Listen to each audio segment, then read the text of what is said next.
Hello बच्चों, कैसे हैं आप लोग। तो उम्मीद है कि आप सब बढ़िया होंगे।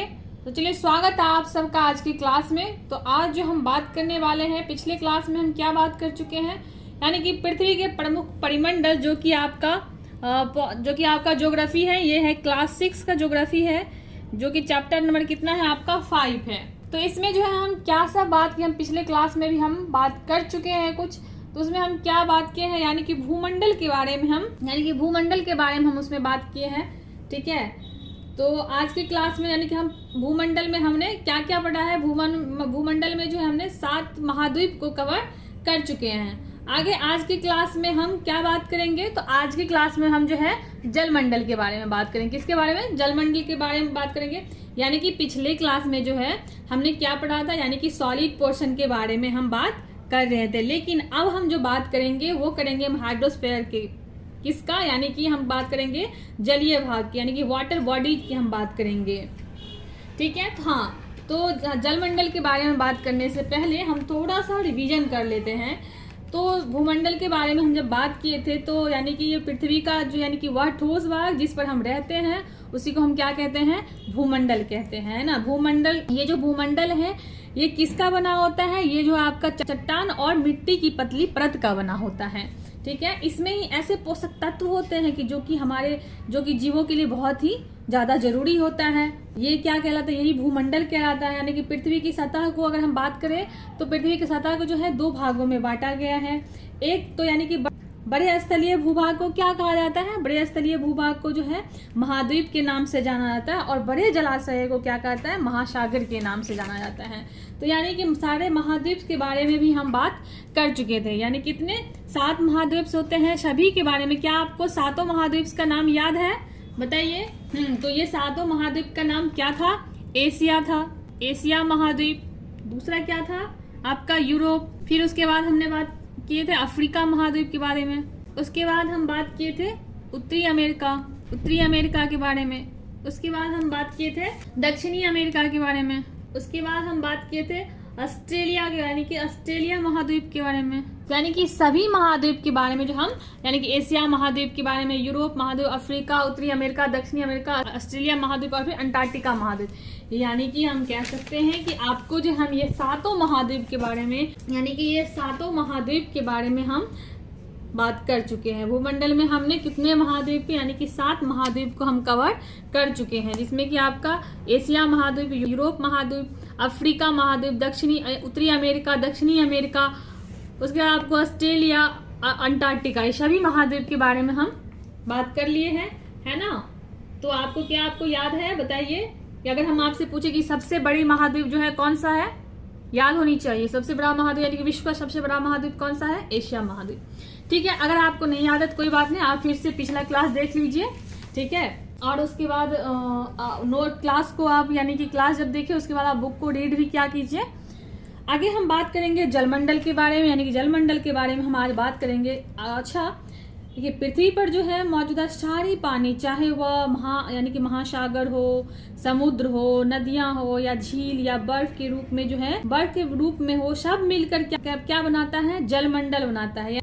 यानी कि हम कह सकते हैं पृथ्वी पर मौजूद जो है सारे पानी, चाहे वो महासागर, समुद्र, नदियां, झील या बर्फ के रूप में, सब मिलकर जो है क्या बनाते हैं? जलमंडल बनाते हैं। यानी कि पृथ्वी का हम कह सकते हैं कि पृथ्वी का लगभग जो है 1% यानी कि 71% जो है जलीय भाग है। अगर हम बात करें, देखिए मान लीजिए ये हमारा पृथ्वी है, मान लेते हैं कि ये हमारा क्या है? पृथ्वी है।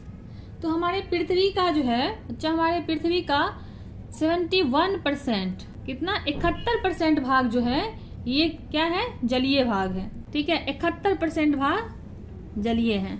ठीक है, यानी कि 71% यानी कि जलीय, यानी कि हम कह सकते हैं पानी का, यानी कि हमारे पृथ्वी पे जो है पानी ही 71% है। ठीक है, पृथ्वी का लगभग 71% यानी कि लगभग 71% जो है पानी से ढका हुआ है।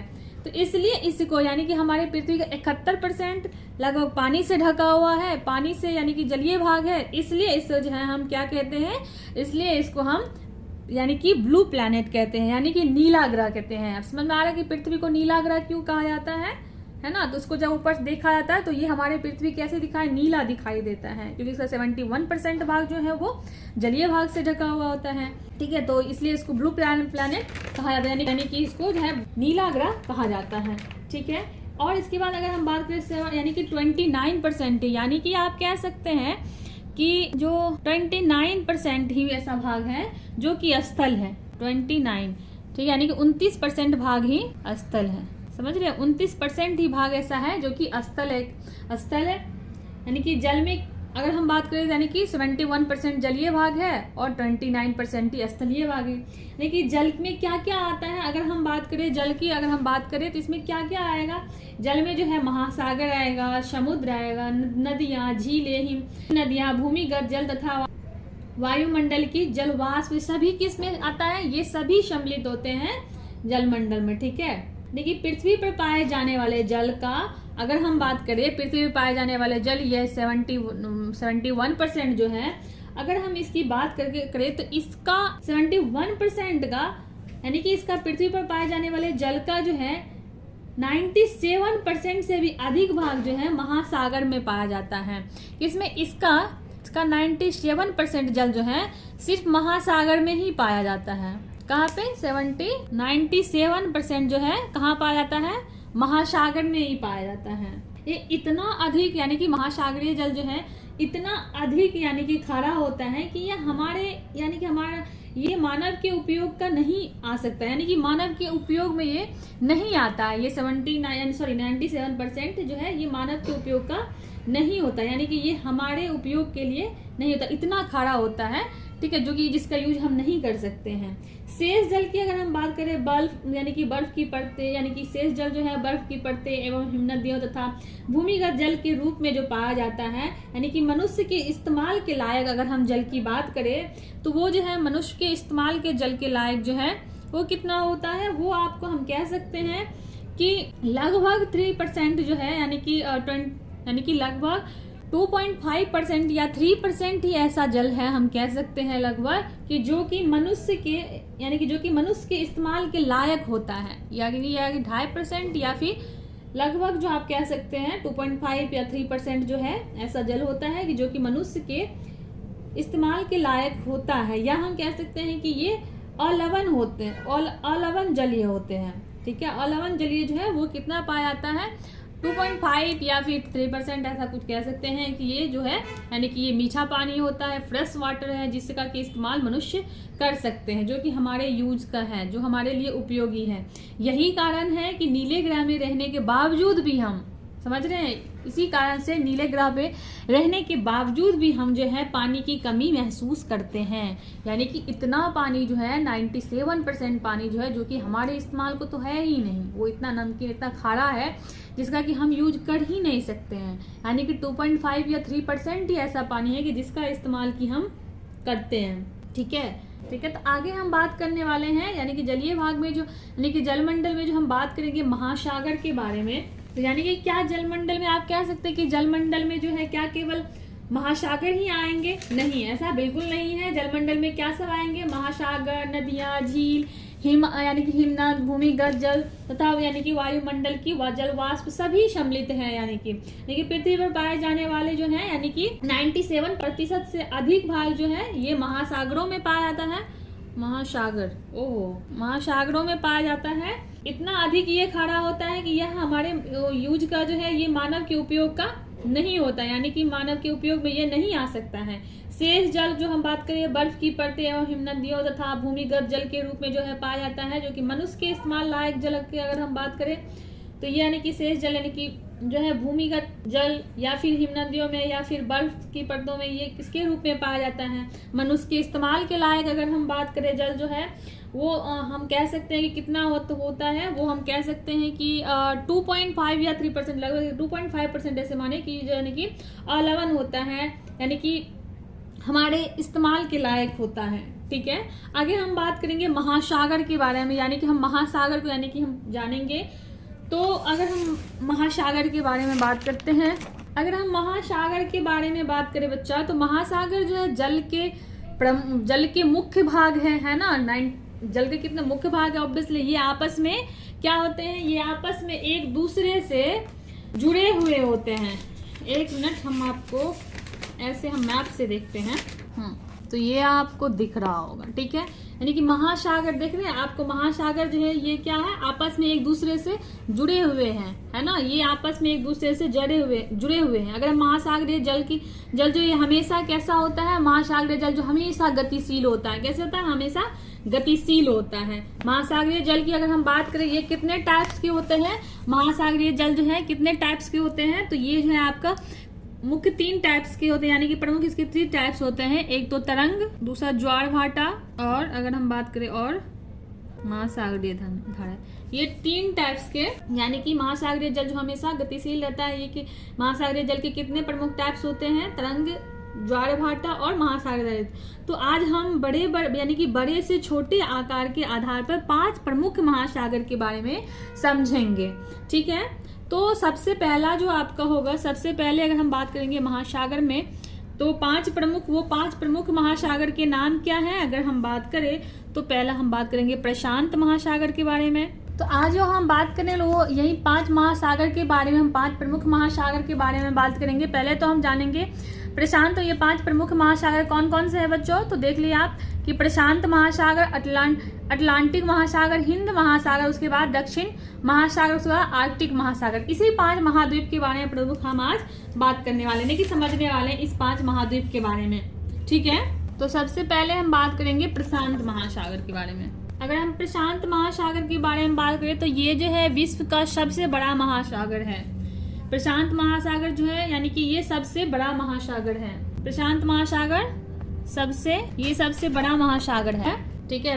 तो यानी ये पृथ्वी पर, यानी प्रशांत महासागर जो है ये पृथ्वी के 1/3 भाग पर फैला हुआ है। कितने, 1/3 भाग पर जो है ये प्रशांत महासागर ही फैला हुआ है। पृथ्वी के सबसे गहरा भाग जो है वो क्या है, पृथ्वी के सबसे गहरा भाग है मेरियाना गर्त, जो कि कहाँ है, प्रशांत महासागर में। मेरियाना गर्त कहाँ है बच्चों, तो ये है आपको प्रशांत महासागर में है। ये पृथ्वी का सबसे गहरा भाग है, जो कि कहाँ पे है, प्रशांत महासागर में है। ये लगभग, प्रशांत महासागर जो ये लगभग कैसा है, लगभग ये वृत्ताकार है, ठीक है। आइए हम मैप से भी थोड़ा इसको समझ लेते हैं, देख लेते हैं। क्या आपका बुक है, आप अपने बुक में देखेंगे ये क्या, ये है प्रशांत महासागर, है ना। ये कौन से महासागर है, ये प्रशांत महासागर है, ठीक है। प्रशांत महासागर के बारे में अगर हम बात करें तो ये सबसे बड़ा महासागर है। ये पृथ्वी के, यानी कि पृथ्वी के 1/3 भाग पर यही महासागर, प्रशांत महासागर ही फैला हुआ है। पृथ्वी का सबसे गहरा भाग अगर हम बात करें तो वो क्या है, मेरियाना गर्त है, जो कि कहाँ है, प्रशांत महासागर में है। ये लगभग कैसा है, लगभग ये वृत्ताकार है, ठीक है। आगे हम बात करेंगे बच्चों अटलांटिक महासागर के बारे में। तो क्या हम मैप से ही समझ ले, आप लिख लेंगे क्या, आप नोट कर लेंगे, चाहते कि आप खुद ही नोट कर लीजिए, हम यही पे बात कर लेते हैं। अटलांटिक महासागर के बारे में अगर हम बात करें तो ये आपका अटलांटिक महासागर है, ठीक है। अटलांटिक महासागर जो है ये विश्व का दूसरा सबसे बड़ा महासागर है, ओके। ये महासागर का आकार कैसा है, तो बच्चों अगर इस महासागर के आकार के बारे में हम बात करें तो ये कुछ एस टाइप का इसका आकार है। आप देख रहे हैं ये कैसा बन रहा है, इस तरह से बन रहा है ना, यानी कि हम इसको कह सकते हैं इसका आकार कैसा बन रहा है, एस टाइप का, है ना। एस आकार का ये महासागर है अटलांटिक महासागर। इसके पश्चिम की अगर हम अटलांटिक महासागर की अगर हम पश्चिम दिशा में देखें तो ये यानी से पश्चिम किनारे पर जो है उत्तरी अमेरिका और दक्षिणी अमेरिका है ना। इसके यानी कि अटलांटिक महासागर के पश्चिमी यानी कि पश्चिमी किनारे पर जो है उत्तरी अमेरिका और दक्षिणी अमेरिका है। अगर हम वही बात करें फिर पूर्वी किनारे की इसकी बात करें तो ये पूर्वी किनारे पे बचा क्या सब है, यूरोप है, आपको देखा यूरोप महाद्वीप है, उसके बाद अफ्रीका है। यूरोप और अफ्रीका पूर्वी किनारे पे, यानी कि पूर्वी किनारे पे यूरोप और अफ्रीका है। अगर हम पश्चिमी किनारे की बात करें तो उत्तरी अमेरिका और फिर दक्षिणी अमेरिका है, ठीक है। अगर हम बात करें इसके बारे में तो ये महाद्वीप जो है अटलांटिक महाद्वीप जो है ये महासागर जो है ये व्यापार के दृष्टि से अगर हम बात करें तो ये सबसे व्यस्त महासागर है, ठीक है, सबसे व्यस्त महासागर है, ओके। अटलांटिक महासागर की तट रेखा जो है ये बहुत ही अधिक दंतुरित है। ये यानी कि यहाँ जो है अनियमित एवं दंतुरित तट रेखा यानी प्राकृतिक पोताश्रय एवं पत्तनों के लिए भी आदर्श स्थिति है, ठीक है। और ये व्यापारी की दृष्टि से अगर हम बात व्यापार की दृष्टि से ये सबसे व्यस्त महासागर है, सबसे व्यस्त महासागर है, ओके। तो आगे हम अगर बात करेंगे हिंद महासागर के बारे में बच्चा, अब हम बात करेंगे किसके बारे में, हिंद महासागर के बारे में। आप सभी के बारे में नोट कर ले, अपने नोट खुद से बनाइए, ठीक है।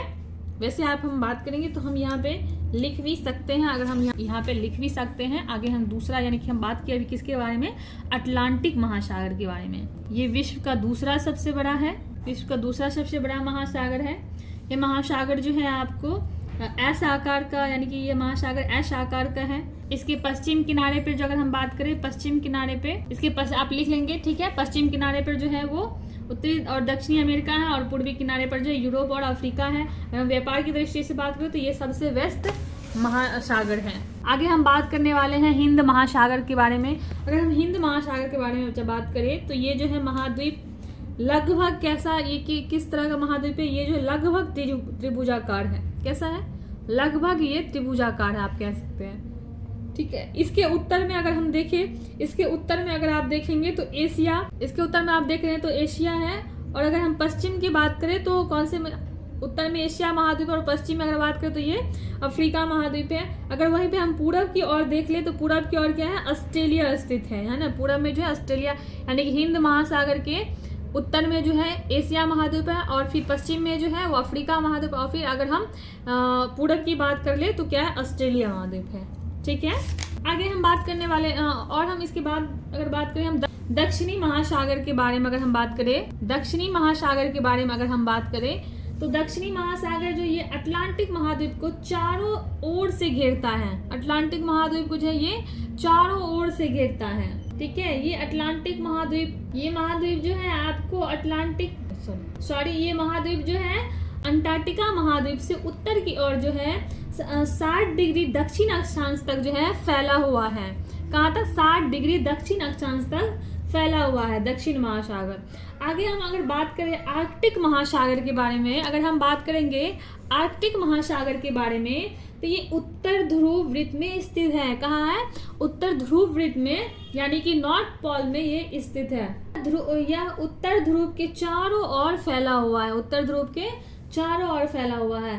ये महाद्वीप जो है, यानी कि अंटार्कटिक महासागर, यानी कि ये महासागर जो है प्रशांत महासागर से छिछले जल वाले एक संकरे भाग से जुड़ा हुआ है, जिसे कि हम क्या कहते हैं, बेरिंग जल संधि के नाम से जानते हैं। ये उत्तरी अमेरिका के उत्तरी तट का यूरेशिया से घिरा हुआ है, यानी कि ये उत्तरी अमेरिका के उत्तरी तट और फिर यूरेशिया से घिरा हुआ है, ठीक है। तो बच्चों में उम्मीद है कि आपको, यानी कि महासागर को आप अच्छे से समझ गए होंगे, आपको कोई दिक्कत नहीं होगा। आपको अगर कोई फिर भी समस्या है, कहीं भी समझने में दिक्कत है, तो आप मेरे से कमेंट में पूछ सकते हैं, या कोई भी समस्या है तो आप पांचों महासागर के बारे में, आई होप कि आपके लिए हेल्पफुल रहा होगा ये वीडियो, आपको समझने में मदद मिला होगा। तो बच्चों आज हमने क्या सीखा, तो आज हमने सीखा जलमंडल क्या होता है, इसके बारे में हमने बात की, यानी कि महासागर कौन कौन से हैं ये आज हम समझे। महासागर कितने हैं, 5 महासागर, 5 प्रमुख महासागर हैं, जिसमें कि हमने सभी के बारे में बात किया। आज महासागर हमारे जीने, यानी कि महासागर जो ये जीवन के लिए बहुत ही जरूरी है, इसलिए हमें पानी की रक्षा करनी चाहिए, है ना। पानी की रक्षा हमें तो करनी चाहिए, हमारे जीवन के लिए बहुत ही जरूरी है। अब आप बताइए, अगर हम आपसे पूछे कि सबसे बड़ा महासागर कौन सा है, क्या आपको पता है, बताइए। हम थोड़ा टाइम पहले ही बताए हैं, तो बिल्कुल आपको पता होना चाहिए कि सबसे बड़ा महासागर जो है वो कौन से है, प्रशांत महासागर है। अगर हम वहीं पे सबसे छोटा महासागर के बारे में बात करेंगे तो वो कौन सा होगा, सबसे छोटा महासागर जो है वो कौन सा होगा, बताइए आप।